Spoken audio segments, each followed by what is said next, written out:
place, the program that we have put in place reaches to citizens in multiple European countries and globally.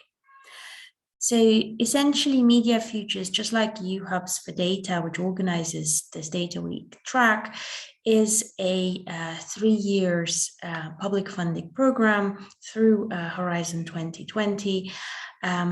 It essentially delivers a data-driven innovation hub for the media value chain. And we have started already in September 2020, and we will go for 3 years until the end of summer next year.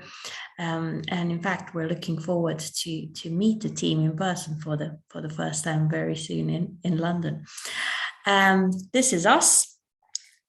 So we are a joint venture of a range of institutions all over Europe, starting with our project coordinator in Germany at the Leibniz Universität in Hanover, and then my team at King's College in London acting as scientific and technical coordinator, followed by colleagues at the IRCAM Centre Pompidou in Paris and NMA in Hamburg, Germany, that are delivering the core parts of the innovation program. Zabala Innovation Consulting, based in Spain, who are experts in open innovation program, and then a number of other organizations from Europe, including the Design Entrepreneurship Institute based in Brussels, the Open Data Institute from the UK, our hosts today from Eurocat, KU Leuven, and Luis, based in Rome in Italy, who are delivering a range of specialized services in support that we need to innovate the media value chain. What is this essentially about? So I hope you agree with me that misinformation and disinformation as a variant of misinformation is one of the hardest ailments, one of the greatest ailments of our times. This is not in any way new. Media and other sectors have been confronted with fake news for century, but what it has been perhaps alarmingly disturbing in the past 10 years or so are the effects that the society, the economy is feeling from misinformation and disinformation enabled by technology or certain types of technology, including data science and AI, to some degree, misguided business models that value attention and clicks more than quality of content, and the ubiquity of affordances to share such content very broadly. And we feel the consequences of misinformation and disinformation every day, from filter bubbles and fake news to polarized societies, fragmentation, disengagement with democratic processes, mistrust in institutions, but also customer fraud and loss of human life. For instance, through the current geopolitical situation in the Ukraine and the last 2.5 years during the pandemic. Any solution to this challenge will likely draw from a number of areas. So it's not going to be a technology solution alone. Regulation on its own cannot solve this problem either. But what is actually essential is public participation, and whatever socio-technical solutions we would need to innovate and disrupt this space, they will have to educate and entertain and engage broad sweeps of society at the same time. So this is where MediaFutures comes in. So we are promoting a very specific approach to developing these sort of holistic solutions to misinformation and disinformation challenges, which brings together approaches from arts and technology as an approach to reach more people and to increase awareness, to educate, to involve the public in typical areas that are plagued by misinformation, including climate change, customer protection, health, and politics. So what do? We, as a 3 years publicly funded program, essentially deliver open innovation through a aligned, integrated program for 6 months, media pilots, which combines elements of business acceleration and arts residencies. We provide funding and various types of support for up to 51 businesses and 43 artists. If you wonder what these numbers are, these are really about the budget that was available for the program. We have a comprehensive program of training and mentoring, supported also by facilities to provide access and publish data and analyze this data in the form of experiments. And we develop toolkits together with the businesses and artists that are part of the program for arts tech collaborations, to share the lessons we have learned, the resources we have developed, and help others and other programs like ours tackle misinformation and disinformation challenges. The whole program, in terms of structurally, is organized around 3 open calls where we're looking for the most innovative businesses and arts ideas. You may remember I said the program finishes in August 2023. So we are working very hard to launch our 3rd and final open call, which will be opening at the end of June in case anyone is interested or knows potential candidates. Successful applicants receive between 40,000 and 80,000 equity-free euros, equity-free funding, as well as the range of services and support that I have mentioned earlier. There are 3 tracks that the program is designed to support. One that is specifically for startups, media SMEs and startups in Europe and all countries associated with Horizon 2020. One supporting artists in the form of an arts residencies program.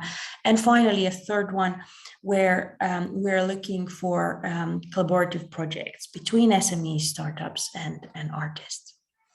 And this is an overview of these 3 tracks and how the program works. So it's essentially a funnel open innovation structure that at least for the tracks where businesses are involved, starts with a month of intensive support and pilot development, followed by an evaluation phase where a subset of the applicants are invited to join the core part of the program, which we call Build, which takes 5 months and then concludes with a demo day and additional prizes. How do MediaFutures pilots look like? And I would encourage you to have a look at the website of the project, mediafutures.eu/project, where you could see the sort of ideas that startups and artists have developed over the 2 cohorts that we have funded so far. Well, essentially, there's 4 types of outputs. There's web tools. For instance, PSI is developing a platform for audio community engagement, where local councils can support deliberations that involve citizens on various issues. There's also mobile applications. So from our startup track, the Dutch-based company GoKind is the world's first bank that allows customers to put sustainability concerns at the centers of their financial decisions, and hence increase awareness of evidence and data around climate change. And then we have a number of physical as well as online artworks that increase public awareness, support different forms of media and digital literacy, and in very specific, engaging ways tackle a particular fact or technology that is related to misinformation and disinformation. And this is essentially how it looks like across all the projects we have funded so far. So public participation is a core component for this. When we're talking about misinformation and disinformation, we're really talking about tackling their effects at the level of the whole society, and the sort of interventions that these startups and artists are undertaken range from making a particular type of data, for instance, climate change data, more accessible and more compelling to engage with, to raising awareness of patterns and behaviors hidden in complex data that is perhaps not immediately accessible or available to everyone, to tackling some of those groupthink, polarization, fragmentation effects by reinforcing social links and collective thinking, to more broadly creating compelling presentations of technologies that can be misused to spread false knowledge by increasing technology awareness and media literacy through bespoke experiences. Say, if you're interested in learning more, we also have a custom program, ambassadors program in place, where we're reaching out to anyone in a technical, legal, media domain to join forces with us, become an ambassador, and help us promote the responsible and innovative use of data for misinformation and disinformation in Europe and beyond. And a few contact details if you're interested, both for general queries and specifically for the open call once it opens at the end of June. Thank you very much. Thanks, Elena. Thanks for the presentation. If you have any question about that, also you can ask them to this, well, drop them into the chat and we'll take care of this later. And I will invite you to take a look to this website from MediaFutures and also for You Have for Data, because we have open calls. As Elena mentioned, we start the one from MediaFutures at the end of June, and on September, the one from You Have for Data. So maybe some of your project fits in this open call. So it will be very nice to have you there, especially they are involving participation, citizen participation. That is the topic that we are taking together today here. So thanks, Elena. So now we will start with the panel, and we are very happy to have here Deogratius, who is the program manager of Humanitarian OpenStreetMaps team. He is working in humanitarian action and community development. So hello, Dio. We have also Nora Salas, who is part of Science for Change. She is a social researcher. She works in multiple projects that for sure you will know, like Diagnosis, Transform, etc. Projects that works very closely with communities and citizens. So thanks for being here, Nora. And finally, we have Sven Schad, who is Scientific Policy Officer at the Joint Research Center of the European Commission. He is very active also in citizen science, in the citizen science community, and especially in citizen science for policy. So welcome, Sven. So maybe Deogratius, do you want to start with your presentation? Sure. Thank you so much, Julia, for this. I must say, for me, it's really amazing to be here and being able to share this information. As you've mentioned, I do work with humanitarian open street park team, and one of the things I've actually really been looking at and also engaging is the presentation that we've just shared around citizen engagement, as well as misinformation and disinformation. But the space we work in as humanitarian open street park team, as we engage citizens, we work in a space where in certain instances you have no information as well, which is still a possible way of this information coming through to citizens as well. So as humanitarian open street park team, we work and map with the community themselves. We really engage citizens to be able to not only be bystanders of what we do of mapping and responding to disasters, but being part of the process. So we do engage citizens in going out and collecting information with us, but also going beyond that, being what we call validators of this information, of how we can debunk either it's misinformation or disinformation. But we do really get them to be at the heart of this work. We also get them to map and update the information that they've also mapped as well. The world is ever changing. Even where I stay right now, I came here at the beginning of the year, and lots of things have changed. There's lots of buildings being put up, roads being put up, gardens changing. So we want to make people really, and the citizens themselves, to be able to do that. But beyond the mapping, we want them to think about what they're mapping as they're walking around, and foster change and foster thinking of why something is happening, and really question why something is actually the way they are. And that's what we really want to do, and that's how we really engage with citizens as we engage in our work. Thank you.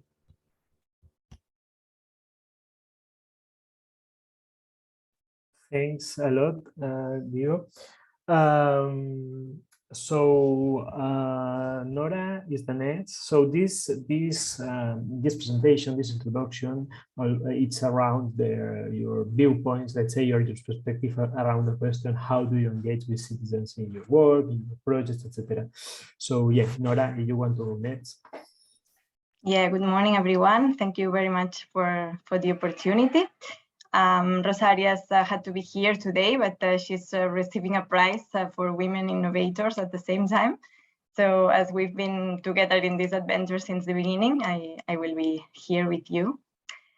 So I am Nora Salas from Science for Change, and in Science for Change, we develop user-centered innovative services and products based on citizen science, participatory strategies, and community engagement and co-creation processes, and our aim is to facilitate social innovation and also influence policies, which is a very important part of our work.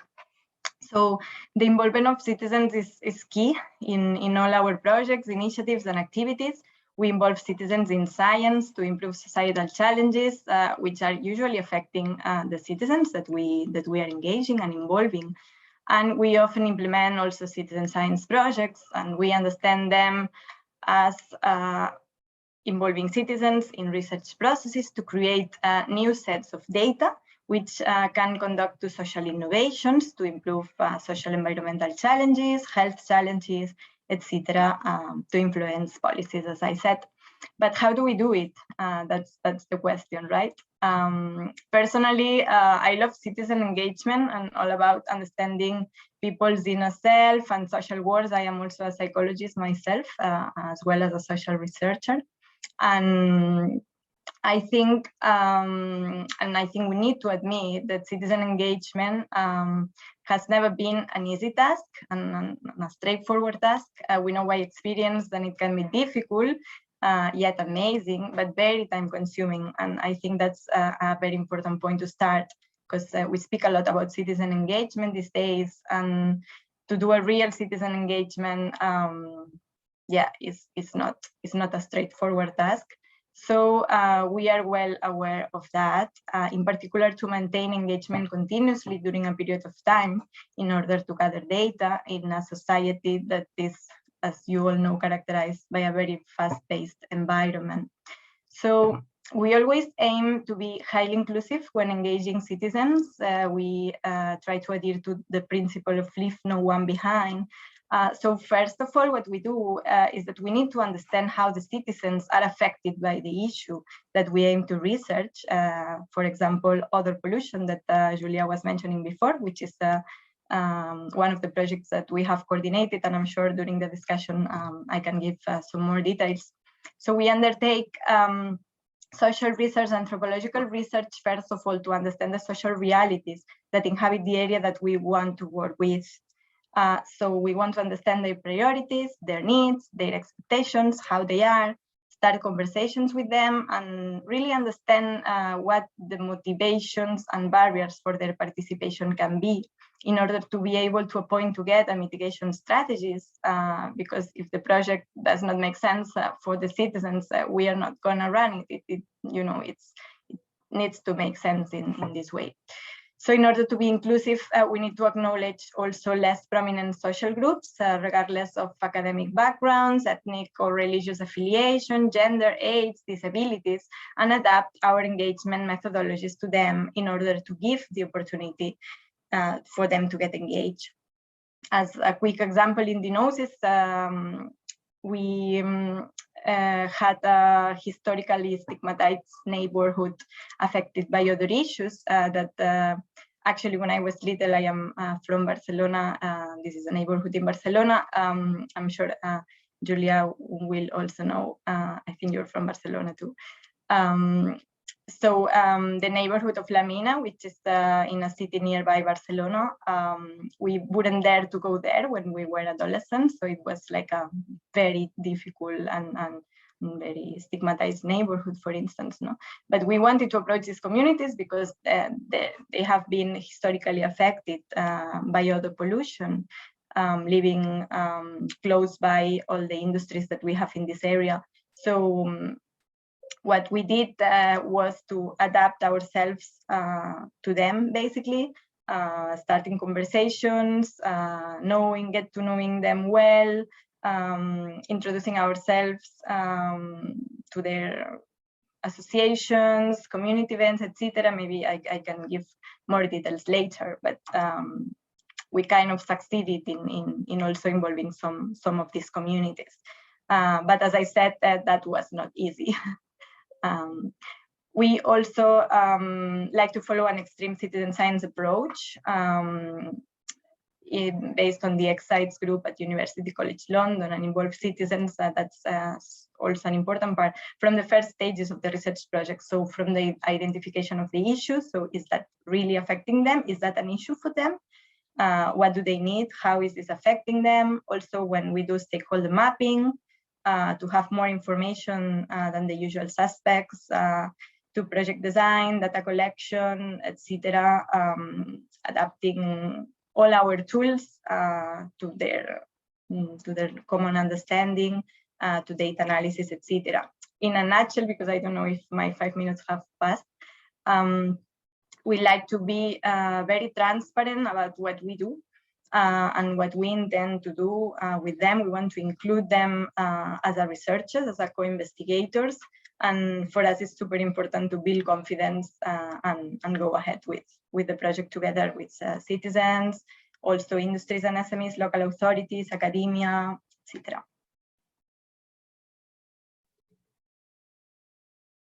Thank you so much, Nora. Very interesting points that for sure we'll really discuss after, well, in the discussion, in the panel discussion. So now, Sven, you want to next? Yes, excellent. Thank you very much. And actually, I brought you a few slides to have a few visuals. I'm also need somebody to enable my screen sharing, I assume. But already, well, thanks a lot for having me in the first place. Excellent to be in this session of the Data Week, and I'm really excited to be here. So basically, I hope you see my slides now. I'm Sven Schade, working for the European Commission, especially for the Joint Research Center, where we are actually providing scientific advice to policymaking of the European Commission. So what I want to talk about now is citizen engagement for data-driven innovation in the sense of citizens' contribution to science and policy. So this is just to set the scene a little bit. So basically, what we are looking into in our activities is really to follow this mandate of providing scientific advice to policymaking and to provide the best advice possible. And providing the best advice possible means to tap also into mechanisms to engage citizens in the knowledge generation process. And here we are particularly looking into citizen science approaches, so how citizens can engage in scientific research for policy. I share here, and the slides all have links, an overview documentation about a lot of the work we are already doing. But I also want to show a little bit this schematic view that we keep using when talking about citizen science for policy. So what is really important for us is to connect the classical elements of a lot of citizen science projects, where there may be a citizen engagement in data gathering by the means of low-cost sensors or mobile phones or other technologies, but also engaging citizens in the validation and quality control of data. We heard this actually 2 interventions ago, but also have people analyzing and interpreting data and giving their own findings. So this is very classical activity that is happening in citizen science. What we are then most interested in is to connect these knowledge gathering activities to established policy-making processes. So for example, how can data that has been gathered and analyzed by citizens be connected to environmental reporting? How could it actually help monitoring our biodiversity, or actually looking into different pollutions all over in our environment? So this is for us a very important step to make this connection between the scientific contribution and policy for different sectors.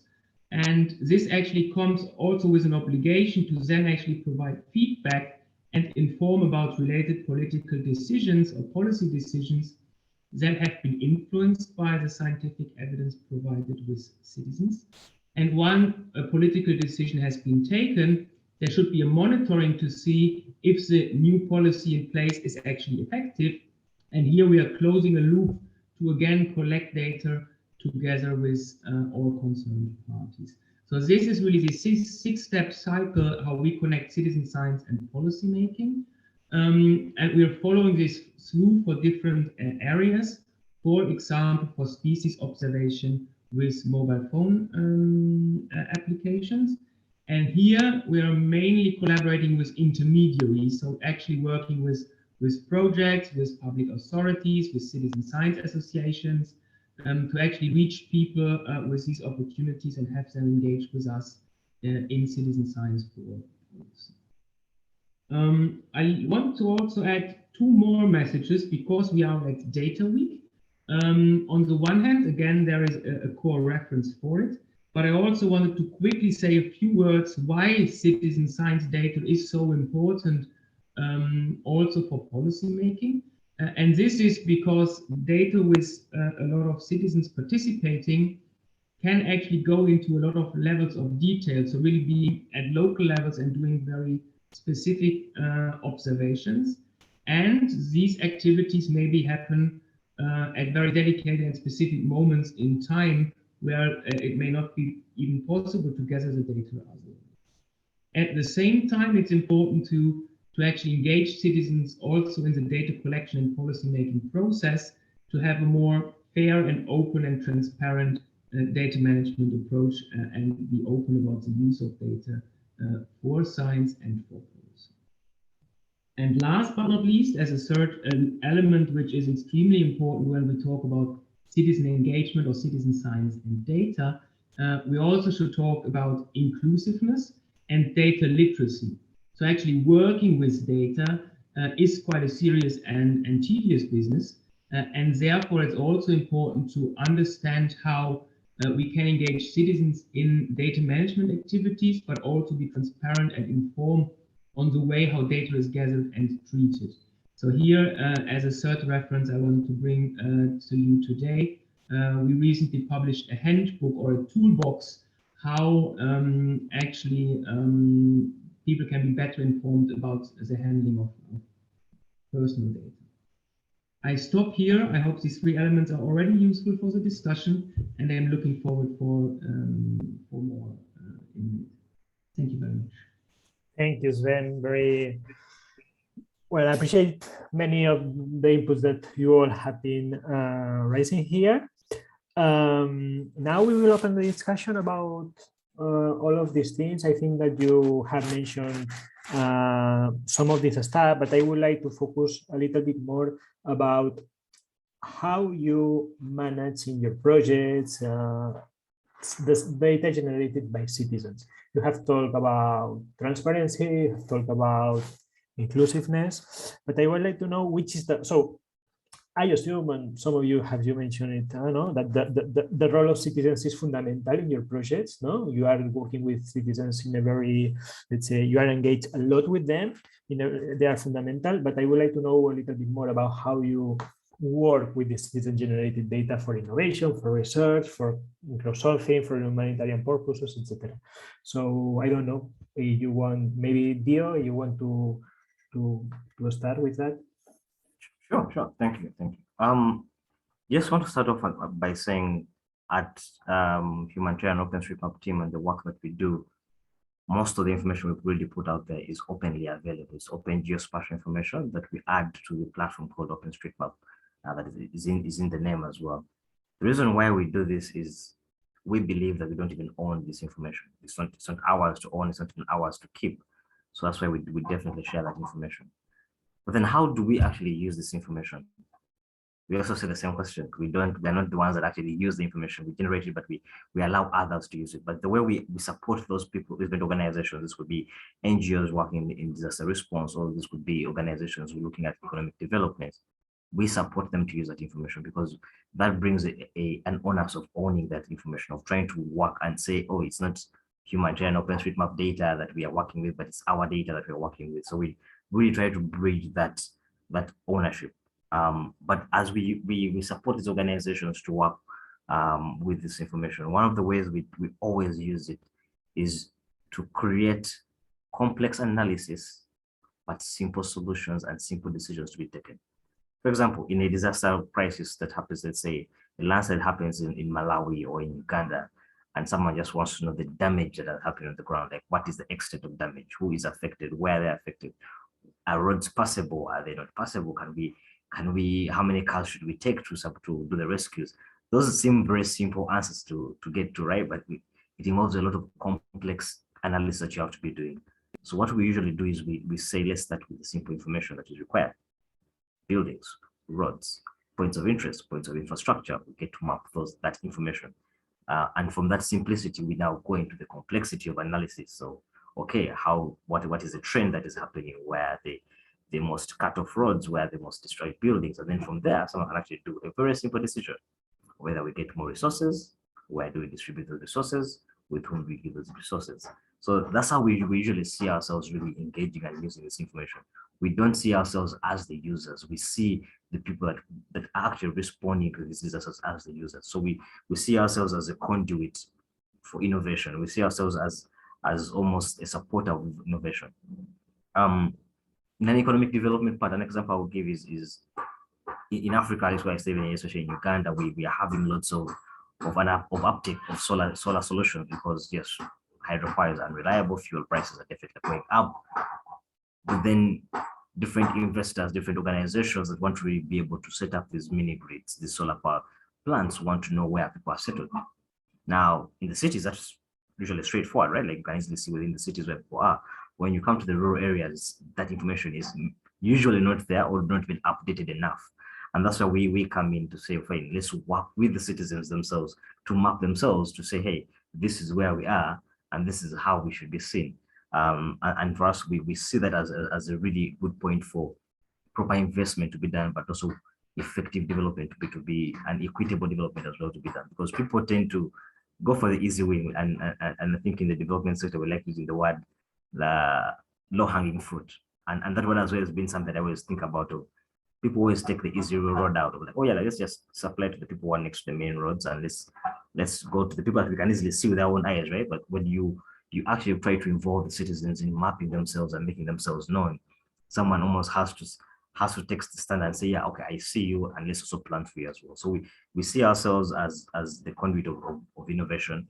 We support others to use information in very simple ways. We've always told ourselves that we tend not to want to make people's lives more complicated by giving them lots of more information that they won't be able to make decisions on, but we give them this information to make the complex analysis, but really make that simple decision or planning or response that actually really makes them more effective. So that's how I would see ourselves really interacting with the information that we create. We always really try to keep improving and allowing other people to be involved in this process. And that's why it's always on a platform that is openly available. Anyone can access it, everyone can edit it, but very critically, everyone can validate it as well. If Dell makes a map of a place and someone says, no, your spelling is wrong, that person actually has the space to say that and actually the space to edit it as well, as opposed to giving the power to one organization or to one entity or to one individual. Everyone actually has the power to make that decision of being part of innovation as well as research. So yeah, that's it. Thanks. Thanks a lot.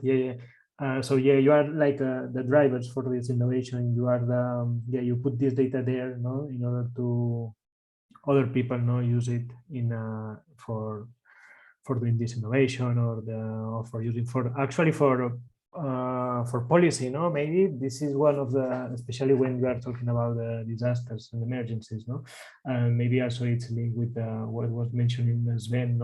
About this impact in policy of, in this case, it's another kind of platform, but same happen sometimes in citizen science. So as well, maybe you can comment something about that in this sense. Yes, absolutely. I think that's part of the important point. As you said, what we are looking into from our perspective, we try to innovate the way that policies are made. So what we really want to do when we're dealing with citizen-generated data, and especially data from citizen science, is to ensure that the data that is collected feeds into the scientific databases which are used for policy making. So for example, on the species information I was mentioning before, this was on invasive alien species, so plants and animals outside their usual habitat and then endangering human health or agricultural production or local biodiversity. And here we were actually closely working with our colleagues doing environmental policy and colleagues here at the JRC hosting the European database for these species, that we ensure that the data which is collected with citizen science and validated together with experts is actually fed into this database, which is then used for policy making. So I think on the one hand, I totally agree that the ownership of the data has to be with those which are creating it, and this ownership feeling of sense of belonging has to be created. And at the same time, there is also a responsibility. If you actually say this is citizen science data for policy, then you also have to ensure that the quality assurance is done with the community and that the data ends up in the places where it really is used further down in the process. Thank you, Sven. So one thing that we are talking a lot, that is like this thing about data collection. It's like one of the we are talking about data, etc. Citizen engagement or citizen participation. And one thing that we are mentioning a lot, it's about we are collecting data, etc. But sometimes this participatory process, participatory approaches has been seen just like this, just data collection. So we have our project, we have our interest, we have our research, we have our whatever, innovation, and we need data for doing something, a service, and we engage with citizens to collect this data. So I'm very interested, and we are all very interested in how we attract citizens to be a part of these projects, because some of these projects that we are talking here today, we think, and our communities in which we are working on also think that maybe they have some positive impact, But I would like to know a little bit how engage citizens, and it's something that Nora, I think, mentioned a little bit, beyond the data collection process, not only in this data collection or in the design of the research of the project, but also especially before, after this collection of data. So I don't know, Nora, if you want to comment something on that. Yeah, thanks a lot. probably I will mention again the Diagnosis project. As I said, we have tried, to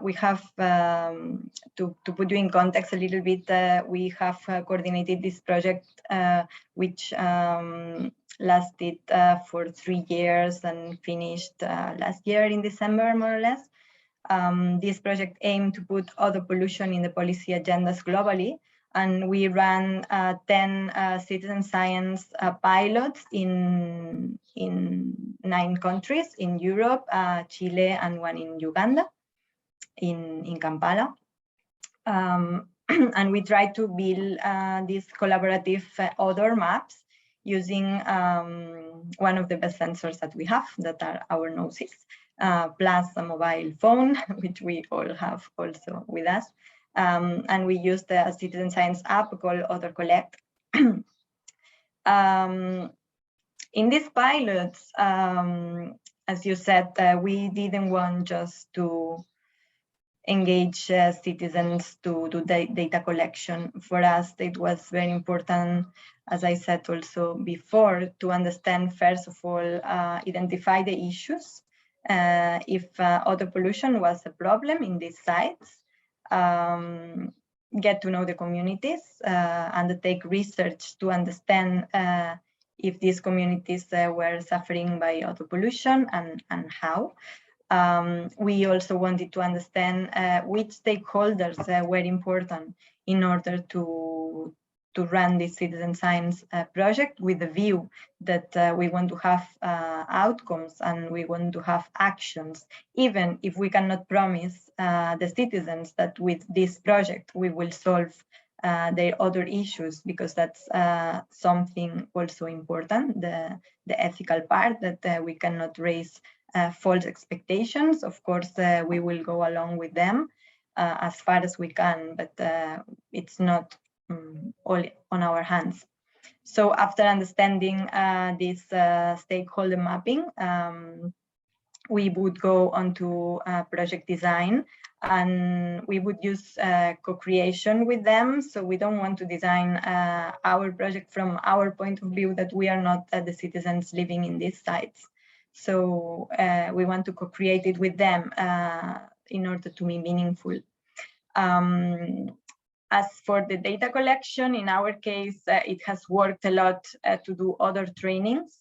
So to understand together what's happening from the point of view of the citizens suffering from it, and from the point of view of the researchers, of the regional authorities, of the industries. The industries has been more difficult, to be honest, to engage them in the discussions. But we have tried to understand together what's happening. And then with these trainings, we would train the citizens to use the app and to understand the others also, because it's not easy to identify them at the beginning. So we would train them in the different sites with different other problems. And we would also use, which in our case has worked quite well, sensory walks. So we would gather together with citizens, and we would do these sensory walks to map together others. Then we have tried also to involve citizens in data analysis, so as to see if the analysis and the data makes sense to what they're living. And also in data visualization, so we want to convey something to them that is understandable in terms of language, in terms of, so it needs to be common sense information for everybody, adapted to the different contexts. And then, as I said, we want to have an action with this. We don't want to just write a paper and leave it into the academia wall. So we want to influence policies. In our case, for instance, with the Ugandan pilot, we have introduced odors and in the air quality guidelines in Uganda. And I think the Kampala pilot has helped a lot into that. And we are very happy about this. In Portugal, we have also contributed to the national environmental law, which takes into account odors for the first time, and also appointing that a good methodology to monitor odors need to take into account citizens and citizens' perceptions. Yeah, so I completely agree with Sven and Dio about this acknowledgement of the data that is from the citizens, and that citizen-generated data needs to be pushing to influence policies and improve all these challenges. Thanks, Nora. I don't know, Dio or Sven, you have some clues on how to engage citizens, not only in data collection, but also in these other steps that we agree that are very important.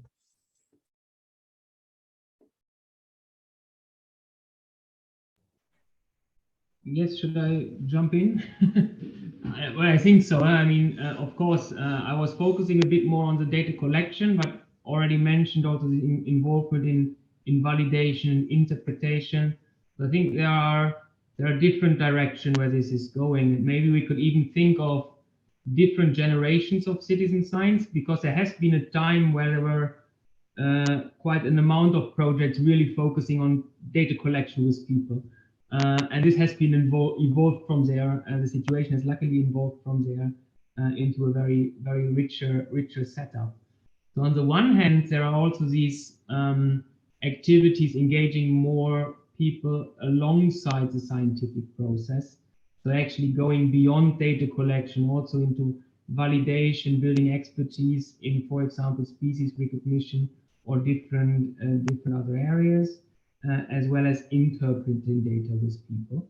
But on the other hand, the other important development, what we saw in DNOSIS, but also in other projects, such as the Citizen Observatory project, which have been funded for many years now, is that there are more and more initiatives which also want to collect data for a purpose, right? So it's really talking more with people in local context, with communities about their actual issues, and then actually collect data that matters to people and use this data to find solutions. Again, as we were mentioning Barcelona already twice this morning, one of the examples from Making Sense, it's an old project, was on Plaza del Sol on noise pollution, where actually people were collecting data about noise inside and outside their apartments, facing a very popular square. But the data was collected to reduce noise pollution in the square.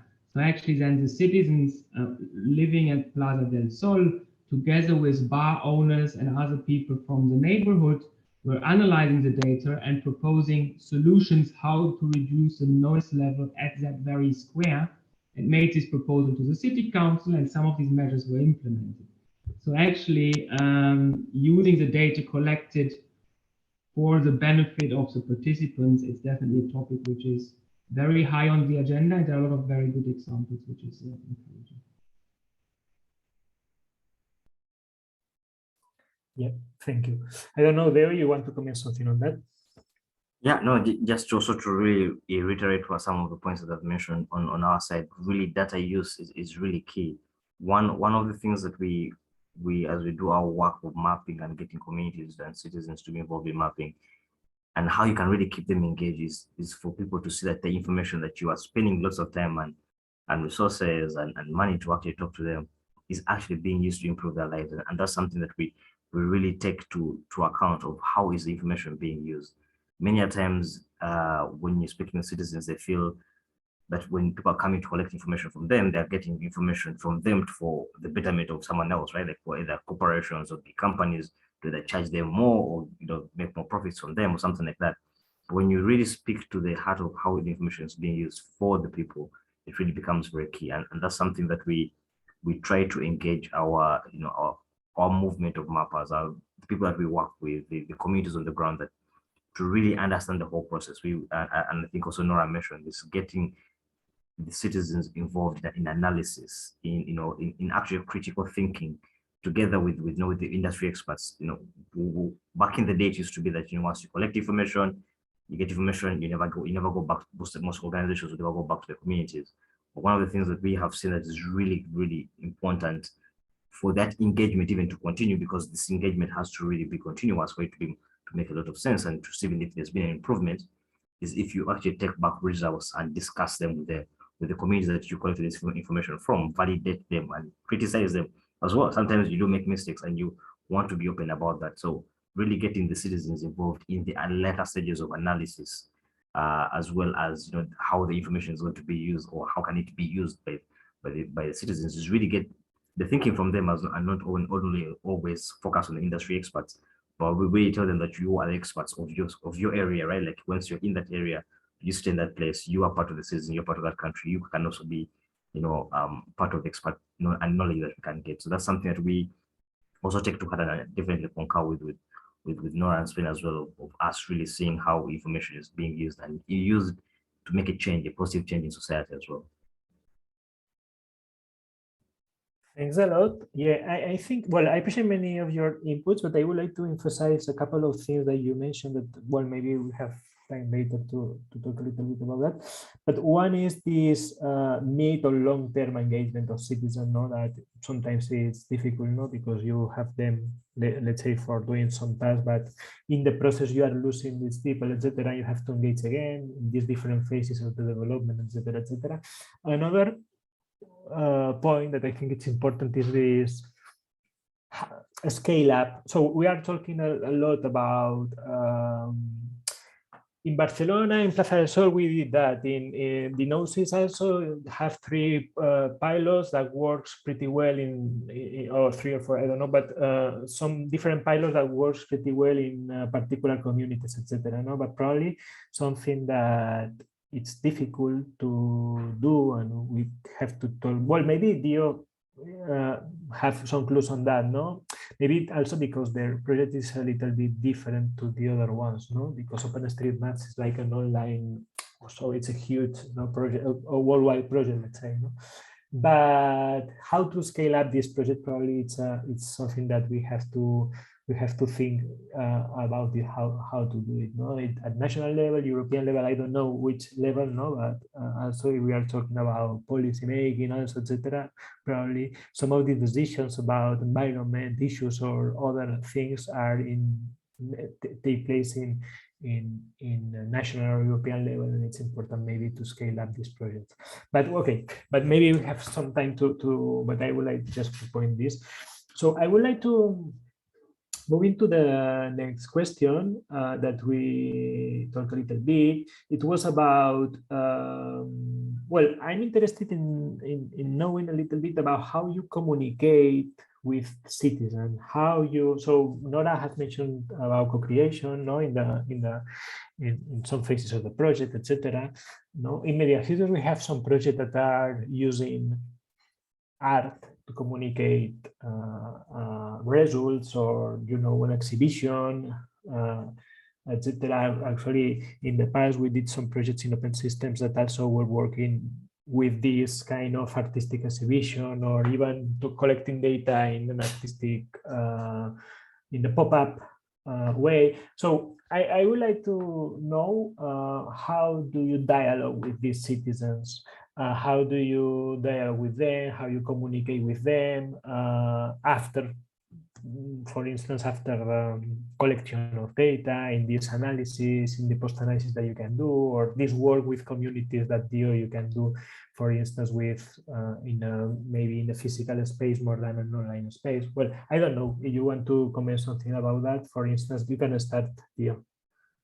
Sure, yeah. So I want to start by saying communication on a very national, international project can be very, very different for different countries. In some countries, we focus a lot on being really online. We do have community groups and community working groups where we have different mailing lists and mailing chains and different platforms like Discord, Telegram. One of the platforms that we use a lot to really communicate with the people that we've worked with in the field is using WhatsApp and using SMS as well. We also keep actually calling. it looks like very simple, right? Like the most simple thing is call someone, right?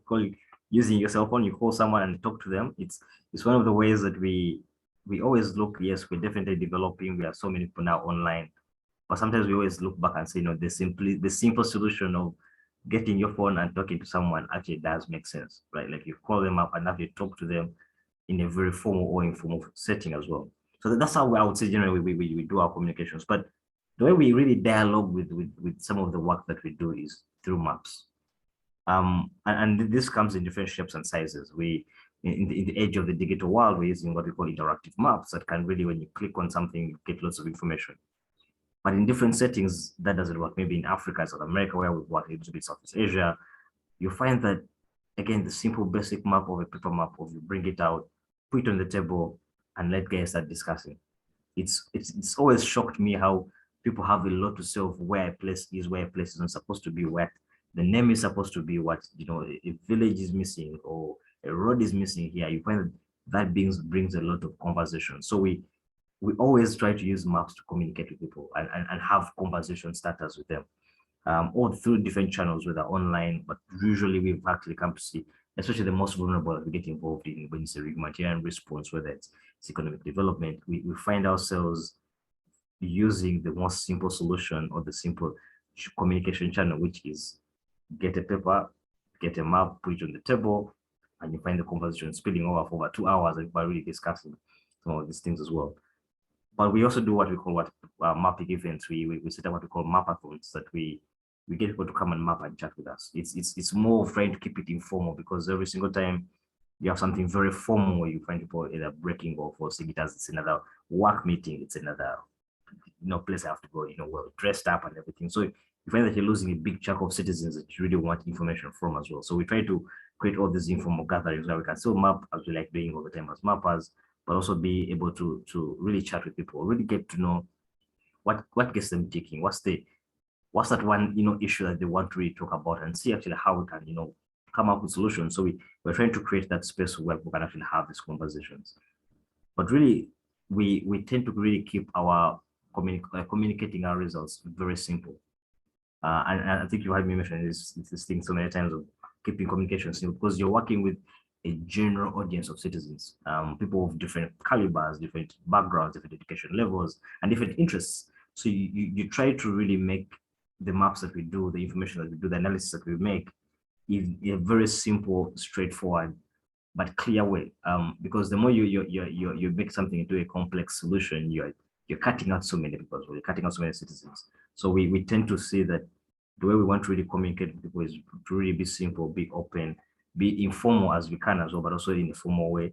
But really keep those communication channels open, whether online, but also offline as well. We really want to see the offline part very comical, and as simple as making a phone call with a couple of people really makes a big difference, and actually talking to people as best as you can. So yeah, that's what we really bring forward.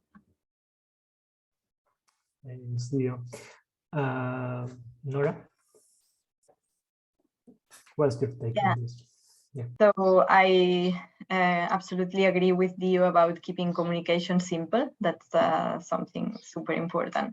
And actually, how do I communicate with the citizens? It depends in the phase you are, right? Because I don't know if we are in project design, or if we are actually, one of the things that has worked a lot for us is ask the groups who you are working with which communication channels they prefer, what it works, what it does not work, right? So for some citizens, it will be easier if they know each other to create a WhatsApp group. Some of them would prefer that you call them directly. It also depends on the age. In some pilots, for instance, in Diagnosis, where we have created a Facebook group. So it really depends a lot. But I think the most important thing is to keep the language understandable, to adapt a lot the tools that you're using to ask the people. So not just think that it's straightforward and that if you understand this, everybody will understand. So as a very quick example, when we started our pilot in Barcelona, we created a little leaflet to start engaging citizens that would attend the first workshop that we were organizing. So we were a group of researchers, and we were staying a lot in the field, and we were like running around the streets and identifying the places in which people would gather. For instance, I don't know, we were going to a swimming pool at 5 o'clock in the afternoon, where a lot of families were there waiting for the children or whatever. And actually we had what it seemed to us a quite simple leaflet saying, you know, yeah, just come at 5 this day, and you know, if you have other issues, blah blah blah. And I remember that I gave a flyer to a guy in the street, and he was like, I don't understand this, nobody will understand this, just put straight, come here, the place, the time, and if you smell bad, that's it. Don't speak about other pollution or whatever. So yeah, I mean, for us, the key has been, if you want to communicate, communicate first, right? And agree with the people what is better for them. That would be my message. Thanks, Nora. Sven, actually, Sven, I have a curiosity because you said, well, we try to, so we use data generated by citizens, etc., in order to impact these policies, and also we measure this impact for policy making, etc. No, it was the last step. I would like to know also in this context, no, how communicate with citizens, etc. This dialogue. So the citizens that has participated in these projects know about the impact that their data has, and they know about all of this. So which is the way to engage citizen and knows that actually their data, their in this case, so their contribution in this project is potentially impacting in policy making, and actually is doing that. Yes, I also want to add to the other reactions in a second, but I first answer your question, and I would be even intrigued to answer your questions on infrastructure and scaling and spreading. But okay, let's start from the last one, which indeed is very important, because basically the approach that we are using, also because we are operating at the European Union level, so we're really operating at a quite large scale, is that we try to use different channels for communication, and we hope that it reaches also the participants in our activities. To be honest, we don't assess our feedback mechanism. We didn't assess it so far. However, there are a range of communication channels we are using. One is very directly. So I was mentioning we're using a mobile phone application. The mobile phone application has actually an inbuilt chat functionality. So during a validation of a record, there may be some interaction, and we have the possibility to broadcast pop-up messages to inform if there has been actually a political decision or if the data was actually used in a certain manner. So there are actually technical elements embedded in one of the tools we are using. But at the same time, of course, there happens also a lot of surrounding information sharing using the Twitter account related to the activity. Having newsletters about invasive alien species where also this work is featuring, having a landing web page about these activities in Europe using different associations in different countries. So we are really trying to give this feedback via different channels. However, as I just said, we didn't evaluate yet which one functions best and how we could do better. So at the moment, we're trying to have more of a portfolio of different ways of communicating and take it from there. And this also includes the offer of a MOOC, a massive open online course, where we don't only explain about the activity and how you can participate, but also on impacts from the past. So this is also a way where we try to communicate. Two things I wanted to mention. I just was looking for the examples here in my office. one thing I was mentioning when actually Nora was talking about adopt to the people you talk to. Actually, one of the things we do is this. It's a leaflet, but this is basically explaining still with a lot of graphics, but also some text, a consent form if you share your data. So actually, if you're under the GDPR, so really data protection regulation, and you collect data with citizens, we had issues when talking to farmers in the south of Italy to explain them legal text. I mean, who should actually comprehend these kind of things. So basically, we are also working on visual consent forms, which could be used when collecting data. And then from the same activity, also for communication purposes, when one of our researchers, Anna Berti, did her fieldwork, she actually also took a graphic designer with her. She went out for 10 days of fieldwork with an activist and with farmers in the south of Italy. And afterwards, they're preparing this kind of graphic novel. It's a big dark one. It's about oil pollution. So they basically created this graphic novel about the entire story that they found there. And now it's being translated to different languages, including Spanish. So we're working on that also as a way to communicate wider beyond the core participants. Okay, very nice this approach, Sven. Thanks for sharing with us. So I will move in my last question before to start with the questions and answers for the question and answer section, the last one from the audience. The last one, I think we have talked a lot about nice project that we are doing, etc. And we have mentioned some of these impacts that they have.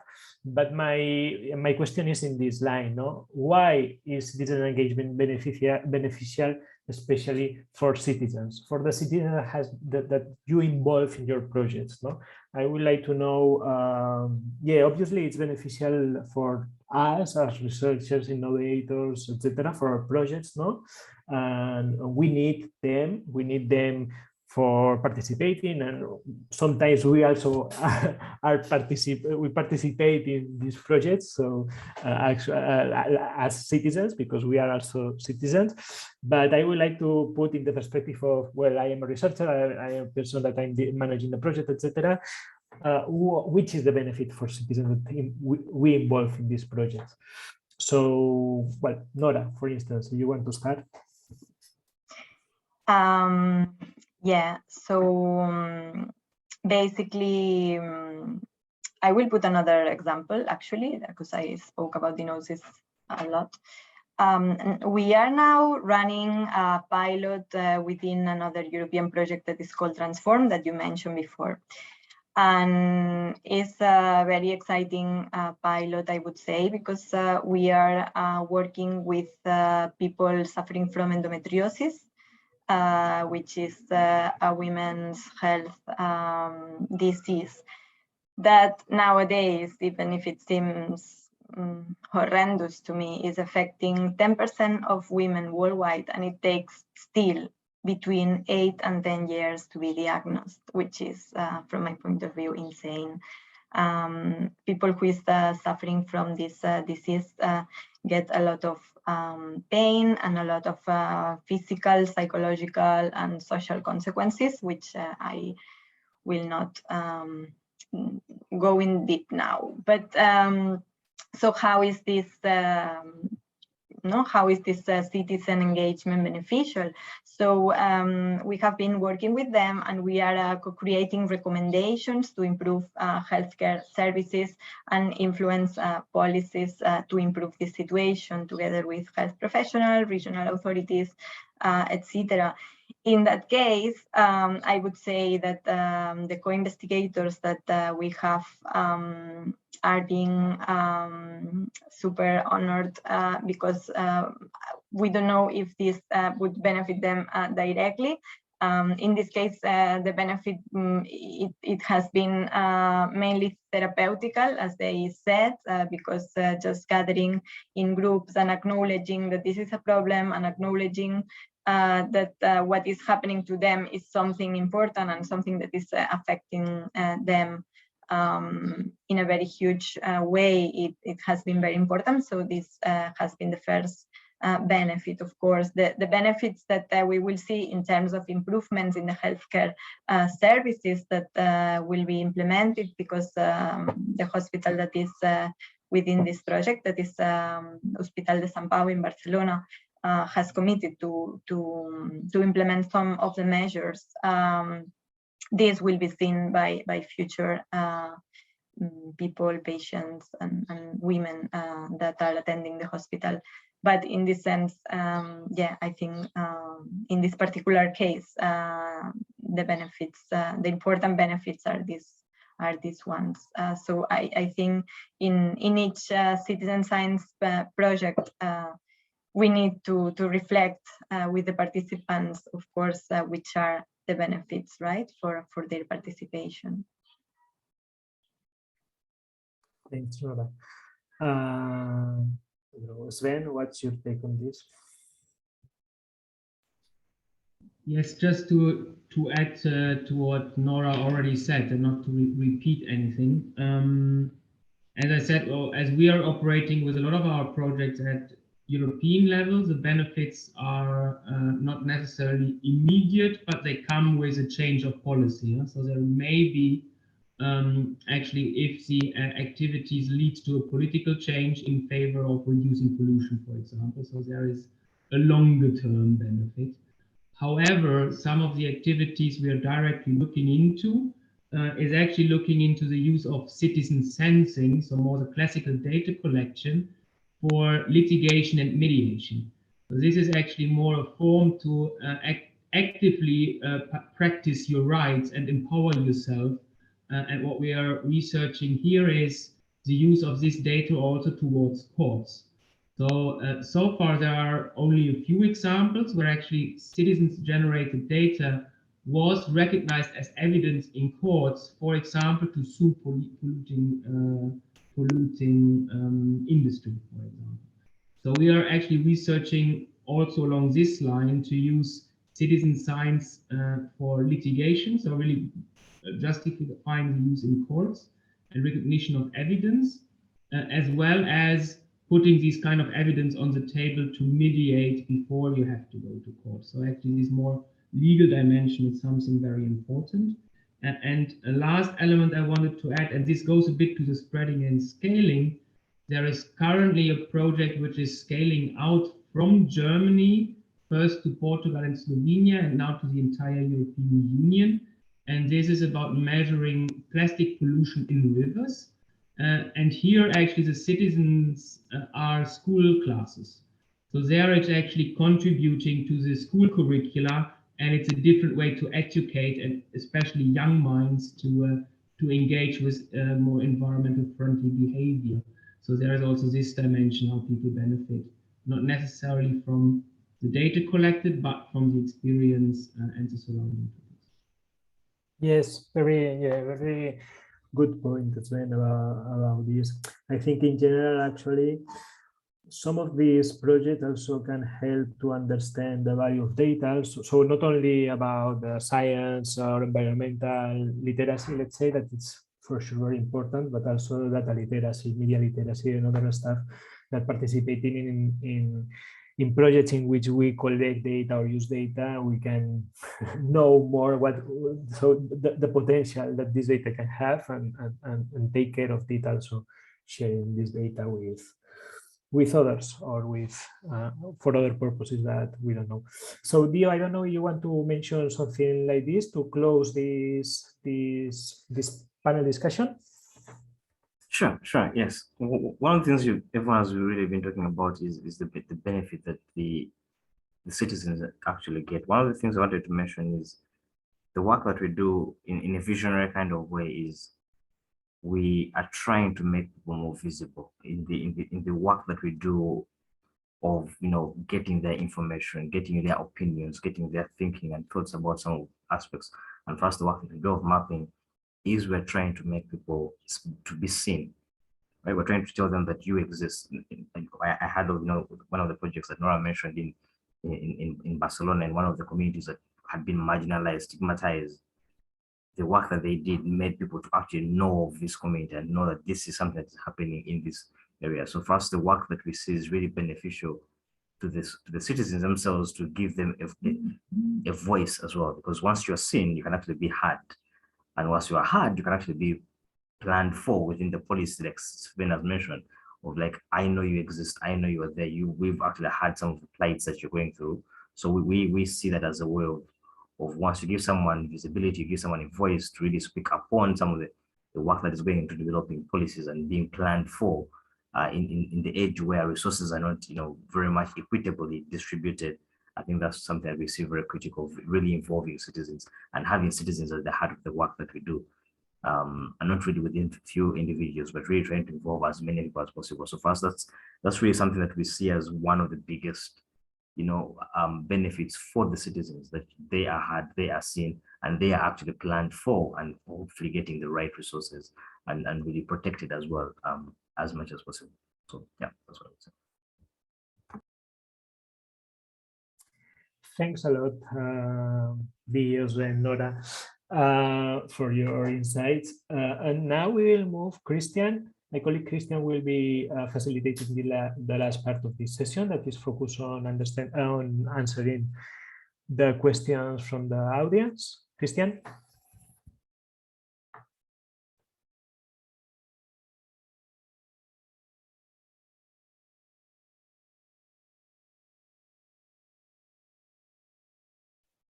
Hello, Christian.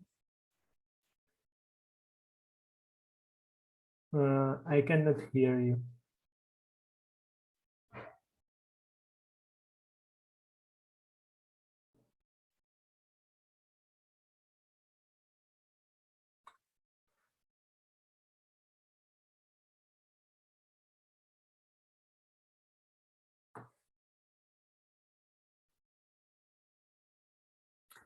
Well, seems like a hardware issue, so I will continue with the session, no worries. So we have a question from the audience. So in the meantime, Christian, you are able to recover your audio, could be nice. So we have a question from the audience that says something. Daniel asked, which kind of tools or resources do you need or miss from data analysis, let's say, probably the interpretation of data analysis, foster critical thinking, etc. Well, it's a very wide question, but I think this question could be framed, let's say, in your Hubs for Data project, in which we, let's say, facilitate some of the tools that SMEs, NGOs, well, different collectives can use. So do you mean, so for instance, in the citizen science community or in the OpenStreetMaps community, which tools from the data perspective you think that need or miss or could be nice to have?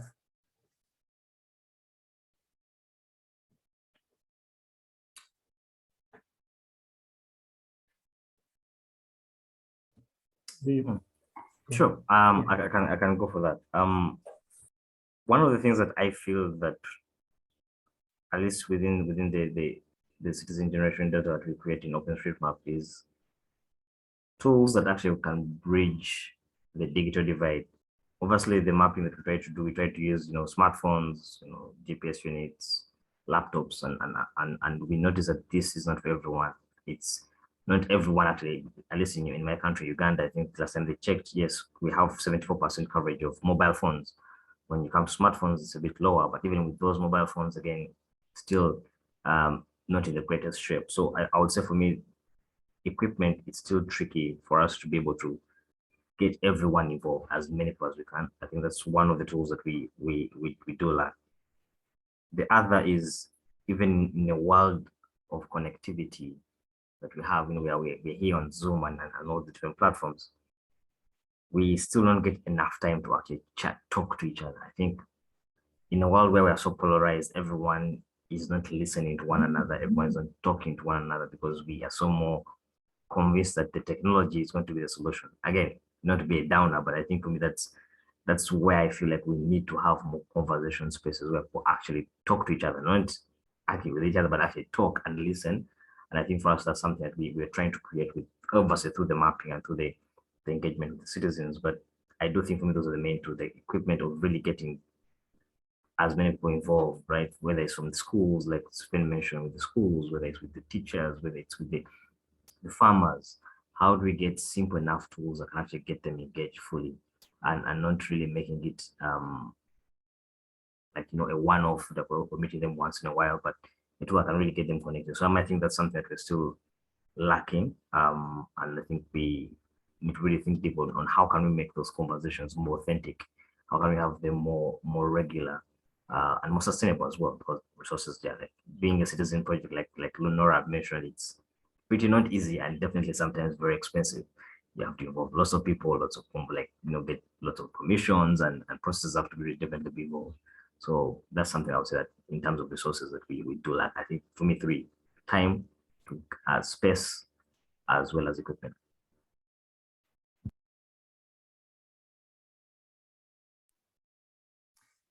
Thanks, Dio. Sven, Nora, do you have any?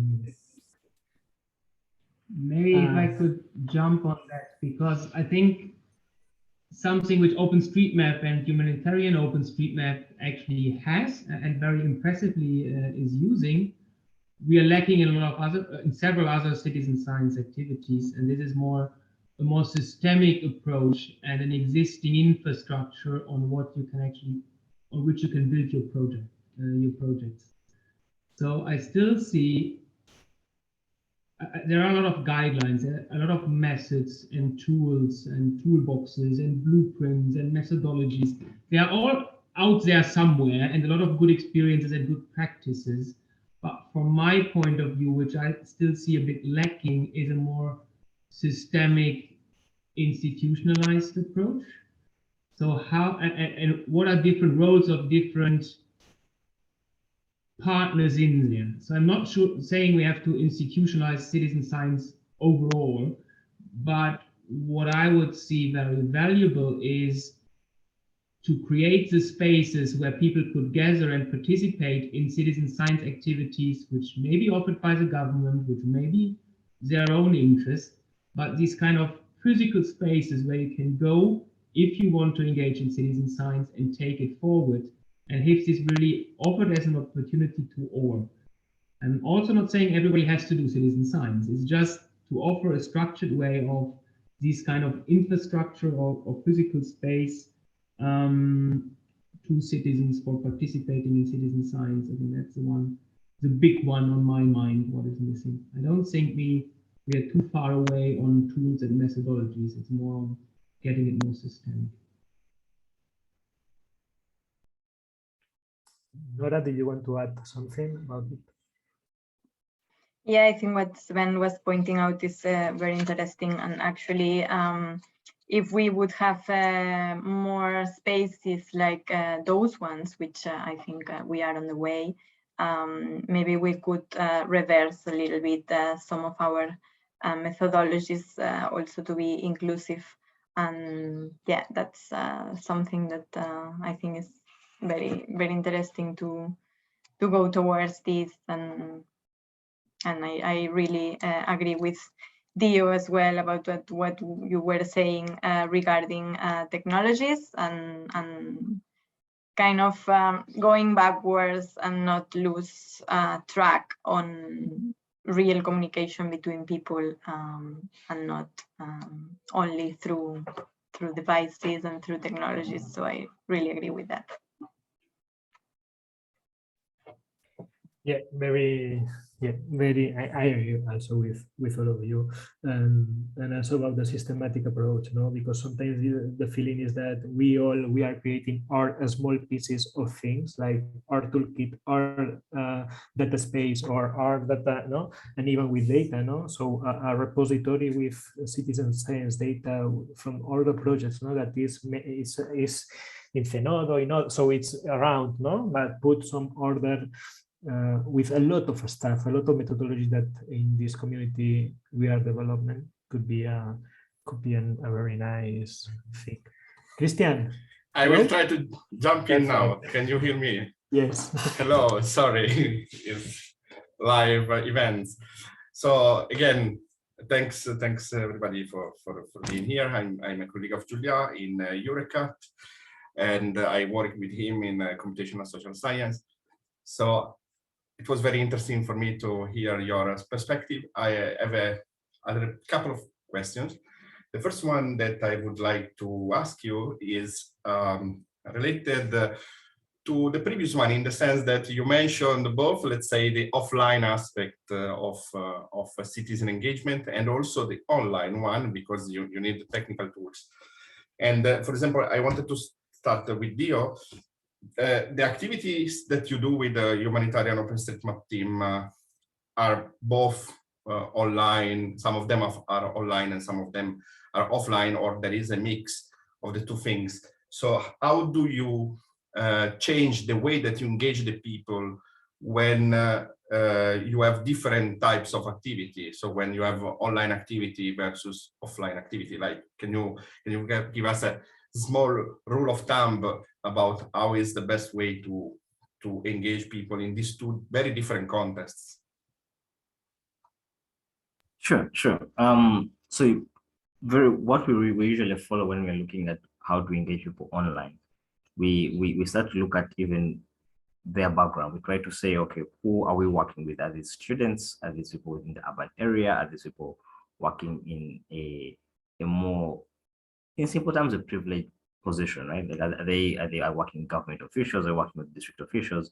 So when we are working, or at least engaging that group of people who are really much more connected or can be more online, we tend to really focus on how they can actually be involved in creating, interacting with the data set on a remote system, remote mapping, through mapathons, through digital analysis, through using applications like QGIS, through using analysis tools like R, as well as Tableau and all these applications. So we engage them in those kinds of trainings, of we try to upskill their work because they have the tools, they have access to the equipment. But when we're speaking with people within the community, we are more trying to actually get them to really be critically thinking about what we've collected together. Say we've gone out to the field and we've collected this information, added it to OpenStreetMap, and then we've come back with these paper-sized maps. We try to get them to actually think of solutions on their own before we even talk to the government. We talk about policies. We try to get solutions from them, or ideas of what solutions would look like. And for us, that's the way we feel like when you engage someone who is usually what we call the last mile data user. You're trying to really pin that idea, you're getting the possible solution, and getting that to the people who are maybe more online, maybe more digital. Okay, this could be the government officials, could be NGOs, could be development actors, and you're getting that idea and linking it to those people as well. So we see it as more of, we don't see it as two different entities, that we see them as one system that is feeding each other. So we get information from the people that are offline and actually feed that to the people who are online, again through the different mapping defense that we do online, the mapathons and the remote mapping activities we do. But also we get those ideas that we've gotten from the field as well, on the ground, offline, and we get that to be fed to those personnel. But also those people can also be able to contribute and get some of the ideas and pass that over to the communities as well. So through the remote mapping, we get these buildings and roads mapped. So we always see it as a one phase activity, but just really feeding each other, of both people that are working online and those working offline. Yeah, so I hope I answered the question in that line. Thanks. And Nora, can you give us your perspective as in a different context of citizen science? What is the difference between online activities, or primarily online activities, and offline activities? How is different to engage people in these two contexts? Yeah, thanks for the question. So I think the pandemic has taught us and obliged us to learn a lot about online methodologies, because we have been trying to implement the projects that we were running, not losing a lot on our objectives and results, and it's been a real challenge. For instance, in the Diagnosis, in some of the pilots, we continued some of the actions online, but as you can imagine, when people was confined in their houses, they could just smell from the house, which for some of them was good, because there was where they were being impacted by others, but for others was very difficult. I think the online methodologies are quite important in order, for instance, to be in events like this one that we are participating today, but more in events with people from a lot of different places, being able to, for instance, co-create something using a Miro board, a Jamboard, or whatever tool we are using. So I think that's quite powerful. In terms of citizen engagement, from my point of view, I think if you have not engaged citizens previously in physical life, so as to say, it's more difficult to have to run a citizen science project just using online tools. So I think for me, online tools are more about people who cannot now in these days, at least that COVID is kind of finishing. It's more about people who don't feel comfortable with the offline activities. For instance, in the project of endometriosis, some of the women were not comfortable to come physically, even because COVID was still present, even because they had children or they had other health issues. So we created two different groups, and one was offline and the other one was online. So this entailed that more people could participate, that in other ways they would not have make it offline. So I think there's positive and negative aspects, and we should take the positive one and the positives one and use these methodologies in an adaptable way and in a flexible way to be able to go to our objectives and outcomes. So that's my view. Thanks, Nora, for your perspective. And another point that we touched during panel, and this question is for Sven, is the fact that when you design a citizen engagement activity in a project, you want to have a transparent process, have an inclusive process. So my question for Sven is, how do you do that? How do you ensure when designing a citizen engagement strategy that the process is transparent and inclusive? And in the end, the citizen engagement activities have a positive impact on citizens. Excellent. Well, that's a tough one, huh? Indeed, I think let's start from really being transparent and inclusive.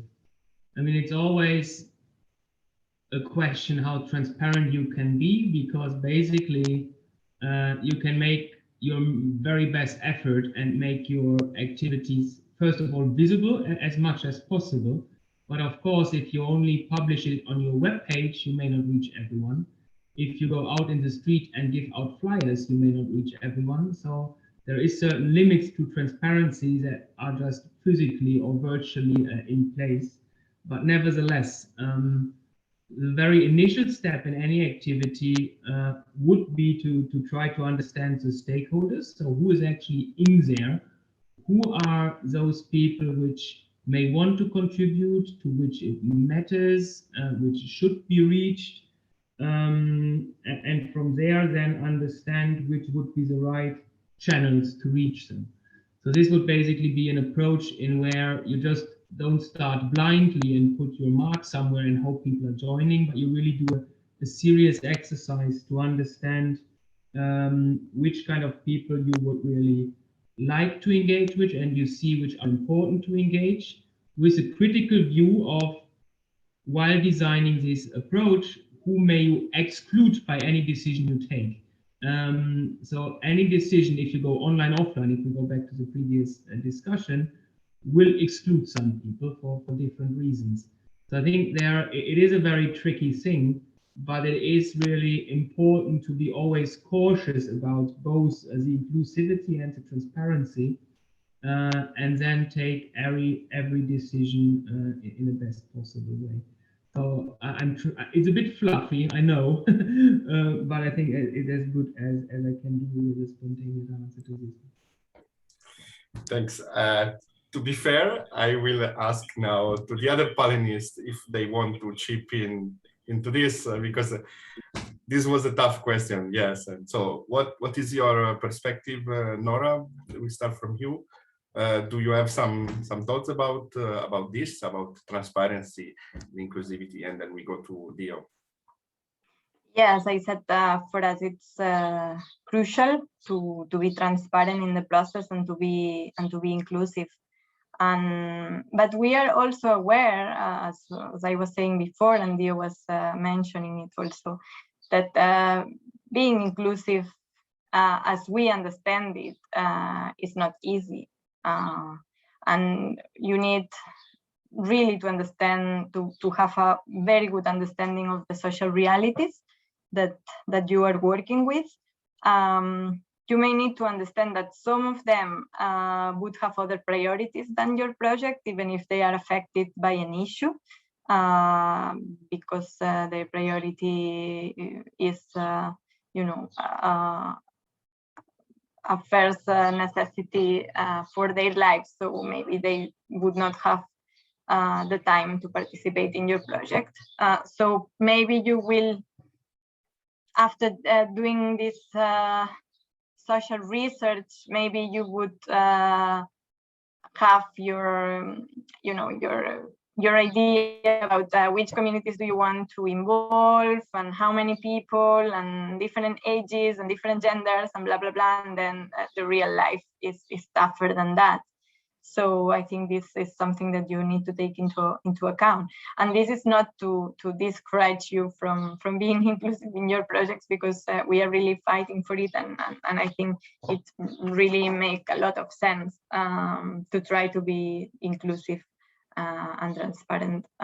But in the projects that you're running, you really need to save this time and these human resources to be able to be as much successful as you can in that sense. And in terms of transparency, I think with citizens, you can only win if you are transparent in that sense. And as researchers, I think we have a very nice role in the sense that we can be a link between the citizens, the regional authorities, the industries, so we can act as a more neutral actor, which can trigger dialogue and put people to speak that would not be speaking otherwise. So I think we have a very interesting role in that sense in citizen science projects. Okay, thanks, Nora, for your perspective. And I now wanted some thoughts from Dio about this argument that it's a very different context, because in OpenStreetMap you have already a community that is there. Maybe you have some people in the community that have a very strong opinion, and so how do you do to what do you do to take into account the opinion of everybody?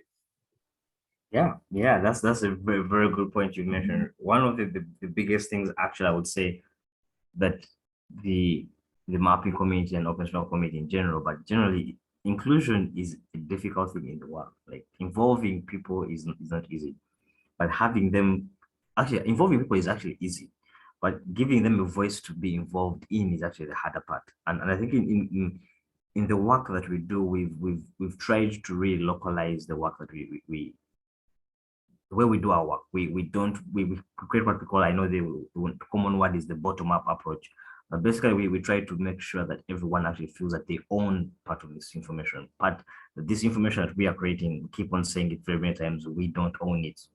We don't own it. We don't even control it as well. We just guide and allow other people to get involved. So for us, that's really one of the really points that we try to really mention out there. And it's one of the things that Nora mentioned as well, of us being more of a connector, a neutral party. We're not saying, oh, we are focusing more on the institutions, or we're focusing more on the corporations, but we're saying no, we want to be a bridge for people to feel like they can actually get involved in these projects. But I would also say that inclusion isn't easy, and we've also been having institutions where instances where people have more like bigger voices, have a stronger opinion than others. But one of the things that we're trying to do is really create multiple leadership, avenues, forums where people actually get to feel confident enough that they can actually have their say made and really make their voices heard. It's not an easy thing, because different cultures and different values have women not getting involved in certain activities, or men not wanting people to be involved in other activities, or people from different backgrounds and ethnic, religions don't want others to get involved. But we try to give that opportunity for everyone to be as neutral as we can, and really give them that voice of saying you have a safe space here, and not having to default for ridiculing of because you've stepped out of the way of someone, or you're trying to come up with something new, and someone's really saying no, you shouldn't, and we're following this kind of pattern and law. So we within the mapping society, or at least with OpenStreetMap, we are trying to really make that happen. I would say very candidly, it's a difficult process that we are hoping to get better at, and we keep striving to provide inclusion, because you always get shocked sometimes when you find really best ideas coming from the most marginalized groups as well. So that's something that we always tell ourselves, that we can't know everyone and know every place and know every area in the world as an individual. So you need to involve others as well. So that's something that we keep saying to ourselves as well. Yeah. Okay, thanks for your perspective. This was a very, very tough question, but also very important. And I think it was also a good point to conclude this round of questions. And so I will give back the stage to Julia for closing the session. Yeah, the virtual stage. So yeah, we are reaching the end of the session. So you want to share any final thought with us? This is the last opportunity. Well, if not, we really like to thank you all, Sven, Nora, Dio, the perspective introduced in this session. I hope all of these have some impact in the future European Data Federation that we are building in this You Hubs for Data project, but also MediaFutures, also, and have impact for all your projects. And regarding the citizen involvement in innovation and research. So I think all your perspectives have a lot of value, and we have to consider it for these projects. So thanks, and have a very nice day. All right, thank you, everyone. Have a nice day. Bye. Thanks a lot. For having us. Take care. Bye-bye. Great to be here.